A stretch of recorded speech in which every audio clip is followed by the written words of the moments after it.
येथे पोलीस स्टेशनमध्ये यवतमाळतील सर्व वकील मंडळी या कारणास्तव जमा झालेली आहे की एक दोन दिवसापूर्वी एक नाझिया हा नावाची एक महिला जी स्वतःला भारतीय जनता पार्टीची कार्यकर्ता सांगते, तिने एका मुलाखतीमध्ये मोहम्मद पैगंबर आणि मा आयशा यांच्याविषयी अत्यंत घाणेरडे आणि गुन्हास्पद शब्दांचा वापर करून त्यांचा अपमान केलेला आहे.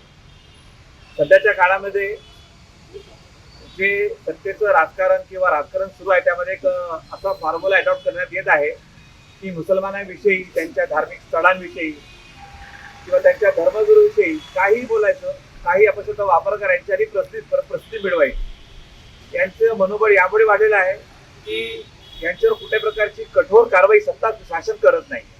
जोपर्यंत शासन यांच्यावर कारवाई करणार नाही तोपर्यंत अशाच प्रकारचे जे घाणेरड्या वृत्तीचे जे लोक आहेत, जे आपल्या समाजामध्ये अराजकता निर्माण करण्याच्या हेतूने आणि बंधुभाव हे धोक्यात आणण्याच्या हेतूने असे स्टेटमेंट करतात, तर त्यांच्या जोपर्यंत कारवाई होणार नाही तोपर्यंत हे कधी थांबणार नाही.